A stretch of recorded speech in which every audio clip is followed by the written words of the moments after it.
அடியார்கள்னு சொல்லுவாங்க. புரியுதா?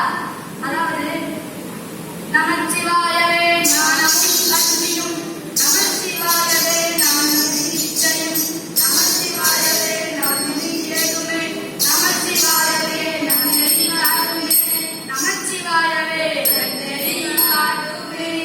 அண்ணன் எனக்கு கூட நமச்சிவாய பற்றி ஒரு பாட்டு தெரியும், பாடவா? தாராளமா.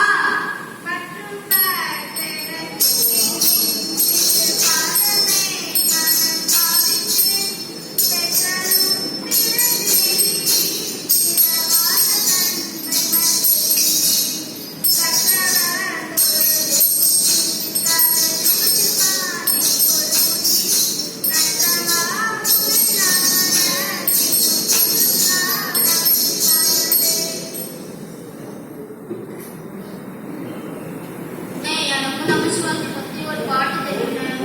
தாராளமா பாடு.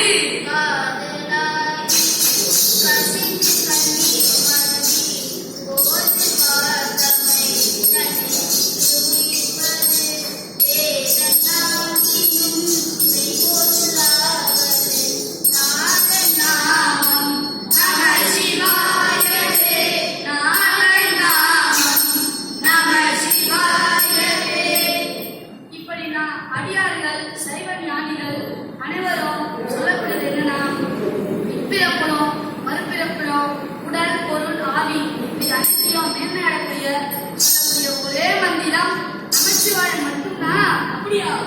ஆமா. சரி, நாம முதல்ல திருநீரை பத்தி பார்த்தோம். ரெண்டாவது திருநீரை பத்தி பார்த்தோம். மூணாவது என்ன? சரி. அண்ணன் எனக்கு ரொம்ப நாளா ஒரு சந்தேகம். ருத்ராட்ச போடலாம், ஆனா வீட்டுல இருக்கவங்களுக்கு வயசு இருக்குன்னு சொல்றாங்க.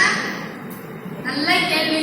இப்பதான் சைவத்துக்குள்ள கொஞ்சம் கொஞ்சமா வர சிவபெருமான் நிர்வாண முகம் பண்ணிட்டு அவர் கண்ணை திறக்கும் போது அவர் கண்ணுக்கு அந்த கண்ணீர் போய் மனசுல பட்டு அது ஒரு விதையா மாற்றி அந்த விதைதான் ருத்ராட்சம். இந்த ருத்ராட்சம் என்ன பண்ணனா, அந்த அணிஞ்சுகளுக்கு நேர்மறையான சிந்தனை, தோஷ விடுதலை, இப்படி சொல்லிக் கொண்டே போகலாம். இதெல்லாம் தரது மட்டும் இல்லாம இது அடி வயசு இருக்கும்போது நாம சாப்பிடணும், விளையாடணும், திருமணம் ஆகணும், செட்டாகணும் நினைக்கிற பெரியவங்க ஏன் வயசு இருக்கும்போது திருநாய்க்கு எடுத்து போதணும், ருத்ராட்சி அணிஞ்சிடணும், அது மட்டும் திருநீர் பூசிக்கணும், திருமுறை ஓதணும் சொல்லித்தரத்துல இனிமேலும் சொல்லித்தாங்க. சொல்லித்தருவீங்களா?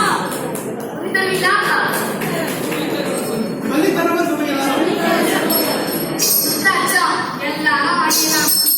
அடக்கூடாது. பெண்கள் தாராளமாக அணியலாம். தீட்டு கிடையாது. தீட்டை அகற்றக்கூடியது. மாங்கல்யத்தோட அணிஞ்சு கொள்ளலாம். 1 முதல் 21 ருத்ராட்சம் இருக்கு. இந்த முகத்துல நீங்க எந்த ருத்ராட்சம் வேணாலும் அணிஞ்சுக்கலாம். இப்ப புரியுதா? எல்லாருமே ருத்ராட்சம் அணியலாம். புரியுதுல? ஆசை அறாய், பாசம் விடாய், ஆன சிவபூஜை பண்ணாய், நேசமுடன் ஐந்தெழுத்தை இணையாய், சீசி சினமே தவிராய், இருமுதை ஓதாய், மனமே எனக்கு என்னவாய்? என்னன்னு கேள்வி கேட்கும் போது எனக்கு தெரியுங்க. உனக்கு என்ன புரிஞ்சது? இவ்வளவு நேரம் சொன்னீங்க, விவரம் இல்லாம யாருக்கும் நீங்களே சொல்லுங்க. ஆசை விட மாட்டேன், பாசத்தையும் விட மாட்டேன், சிவபூஜை பண்ண மாட்டேன், திருநீரத்தை ஓத மாட்டேன், திருநீரை அணிஞ்சிக்க மாட்டேன், திருமுறையும் ஓத மாட்டேன், சிவத்தையும் தவிர்க்க மாட்டேன். அது எப்படின்னா முடியும்? தவிர்க்கணும். மனமே என்னவாய்? நான் சொல்லல, உண்மையான சம்பந்தம் சொன்னது. சரி, நீ உனக்கு இந்த பாடம் சொன்னல, இதெல்லாம் உனக்கு கேள்வி கேட்குன்னு தோணுமே. திருமுறை தான் இருக்குங்க, அது எத்தனை? நால்வர் பெருமக்கள் சைவ ஞானிகள் அனைவரும் இறைவனை போற்றி பாடிய பாடல்கள் தான் திருமுறை. சரி, உனக்கு ஒரு கதை சொல்றேன், கேட்டுக்கோ. சொல்லுங்க. ஊர்ல அவருக்கு ஒரு பண தேவை ஏற்பட்டப்ப அவருக்கு தெரிஞ்ச நண்பரான சோமு கிட்ட போய், ஏப்பா சோமு, எனக்கு ஒரு 10,000 கடந்தாப்பா, நான் தந்துறேன்னு கேட்டாரு. கொடுத்தாரு. கொடுத்தது பிறகு ஏப்பா இந்தப்பா எதுக்காக இருந்தாலும் ஒரு அட்டாசிக்கு ஒரு கையெழுத்து போட்டு கொடுப்பா அப்படின்னு கையெழுத்தும் வாங்கினாரு. கையெழுத்து போட்டாரு. கையெழுத்து போட்ட பிறகு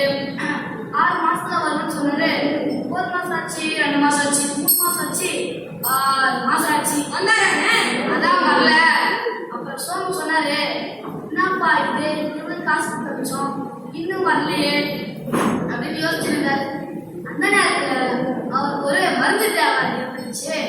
உடனே போனாரு மருந்தகத்துக்கு. மருந்தகத்துக்கு போய், ஏன்பா மருந்து கடைக்காரு, எனக்கு ஒரு 10,000 மருந்து இருந்தாப்பா அப்படின்னு நான் வாங்கினாரு. அதுக்குள்ள அர்ஜுனா வந்து இன்னொருத்தரும், ஏப்பா ஏப்பா ஏப்பா நில்பா இந்தாப்பா எனக்கு ரொம்ப அர்ஜென்ட் 2,000 மருந்து கொடு அப்படின்னு சொல்லிட்டு வாங்கினாரு. அதே மாதிரி 2,000 ரூபாய் கொடுத்துட்டு போயிட்டாரு. ரூபாய் நோட்டு கொடுத்துட்டு போயிட்டாரு. அப்புறம் இவரு என்ன பண்ணாரு, 10,000 மருந்து வாங்கினார்ல, வாங்கிட்ட பிறகு சரி எங்கப்பா காசு தப்பான்னு கடைக்கார கேட்டப்பா கொடுத்தாரு. சோமி என்ன பண்ணாரு, பக்கத்தை தூக்கி வீட்டினாரு. அதுக்கு மருந்து கடைக்காரு தன்னோட சேர்த்து ஒன்று அறுந்து விட்டாரு. அறுந்து விட்ட பிறகு அப்ப சோமி சொன்னாரு, ஏன்பா அவன் குத்தா மட்டும் நோட்டு மட்டும் வாங்கிக்கிற, நான் குத்தா நோட்டு மட்டும் ஏன்பா வாங்கிக்க மாட்டேன் அப்படின்னு கேட்டாரு. அதுக்கு நம்ம கடைக்காரர் சொன்னாரு, ஏன்பா அவன் கொடுத்ததோ ரிசர்வ் பேங்க் கவர்னர் கையெழுத்துப்பட்ட 2,000 ரூபாய் கொடுத்து, நீ கொடுத்ததோ எவனா ஒன்று ஏமாத்திட்டு போயிட்டான், அதை எடுத்து என்கிட்ட சொன்னாங்க, நாங்கள் என்ன பண்ணுறது?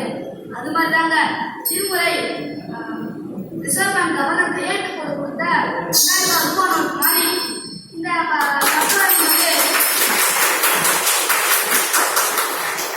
பசுரா என்பது இப்ப வந்த பாடல்கள் தான் திருமுறைகள். இறைவன் அத்தியாத மனதிற்கு உணர்ச்சி ஆகிய பாடல் தான் திருமுறைகள். இந்த திருமுறைகள் நம்ம வாழ்க்கையில காலம் கடந்து வந்தோம், நம்ம வாழ்க்கையை வெளிப்படுத்தும்.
சரி, நாம உங்களுக்கு ஒண்ணு சொல்றேன், கேட்டுக்கோங்க.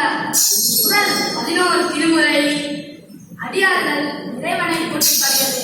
12ஆம் திருமுறை இறைவன் அடியெடுத்து கொடுத்து அடியார்களை பாட சொன்னது. திருமுறை சொல்லுங்க, இந்த எழுதுறவங்களை பத்தி சொல்லுங்க, அடியாரு சொல்லுங்க, அடியாரு சொல்றேன்.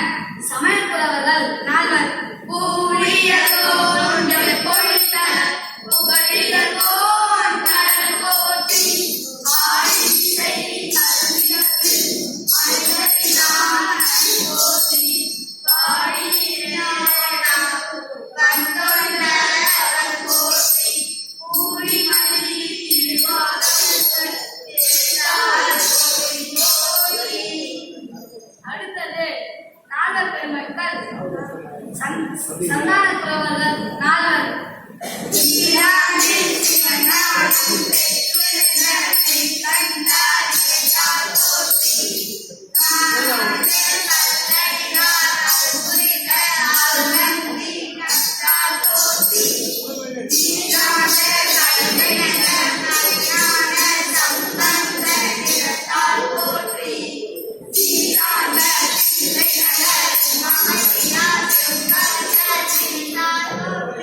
அடுத்தது 63 நாயன்மார்கள் 9 சுவையடியார்கள் தில்லை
உங்களுக்கு எவ்வளவுலாம் நம்ம வாழ்க்கையில திருமண கை கொடுக்கணும் சொல்றேன் கேட்கணும்.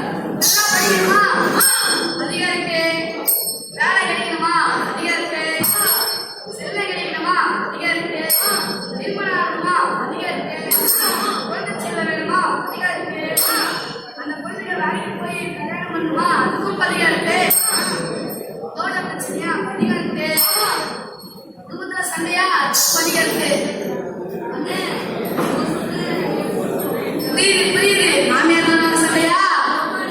தெரியும். போகும்போது எடுத்துக்கிறேன். வாங்கி எடுத்துட்டு போ. வாக்கு சண்டை வேணுமா? அதிகம் இருக்கு. உடல்நல ஆரோக்கியம் வேணுமா? அதிகம் இருக்கு. சுகப்பிரசவம் வேணுமா? அதுக்கும் அதிகம் இருக்கு. அலங்கொலை வேணுமா? அதுக்கும் அதிகம் இருக்கு. புரியுது. இந்த பக்கத்துல இருந்தானே அலங்கொலை வேணும். குடும்பத்துல சண்டையா? அதுக்கும் அதிகம் இருக்குப்பா. ஈரான் வைக்கணுமா? அதுக்கும் அதிகம் இருக்கு. இப்படியே சொல்லிக்கொண்டே போகலாம். திருமுறை ஓதுவோம், வாழ்வில் தீர்ப்பம் காண்போம்.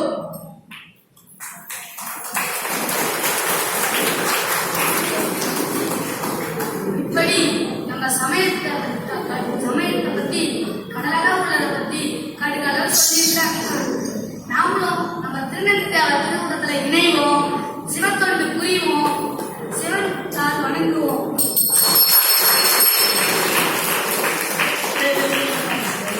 சிவபெருமான் நாயகனார்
திருச்சிற்றம்பலம்.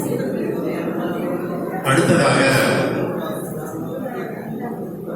நம்ம இறைவனை அடையணும் அப்படிங்கிற ஒரு நம்ம எல்லாருக்குமே அந்த ஒரு ஏக்கம் உண்டு. ஆனா எப்படி அந்த இறைவனை அடைவது, எப்படி ஆளாவது எப்படியோ அப்படின்ற தலைப்புல நமக்கு அதை விரிவாக அந்த சரியை கிரியை ஞானம் யோகம் ஞானம் என்கிற அந்த மார்க்கங்களை நமக்கு விரிவாக சொல்லி நாமும் உய்வடைவதற்கு வழிகாட்ட போறாரு. நமக்காகவே மயிலாடுதுறையிலிருந்து இங்கு வந்து அதை சொல்ல போகிறவர் சிவத்திரு தீபன்ராஜ் ஐயா அவர்கள். அவருக்கு ஒரு பலத்த கரகோஷம்.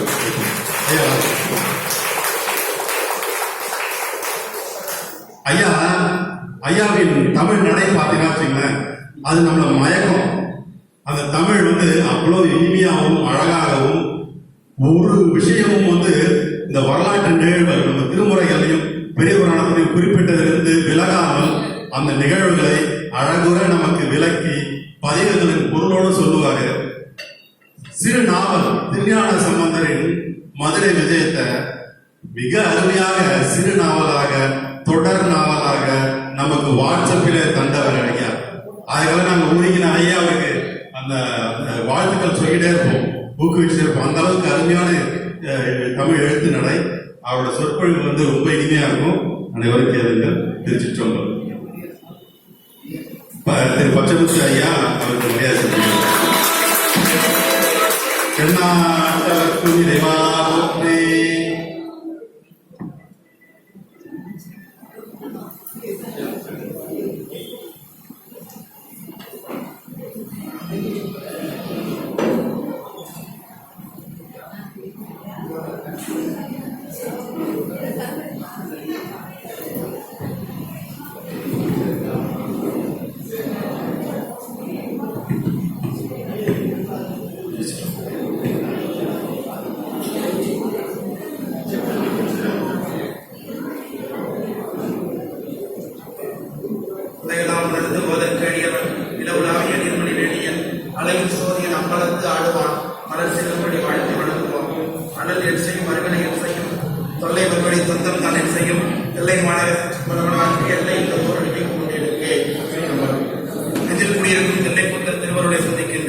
கோடை சிறப்பு வகுப்பு என்ற பெயரிலே சைவ பணி ஆற்றி வருகின்ற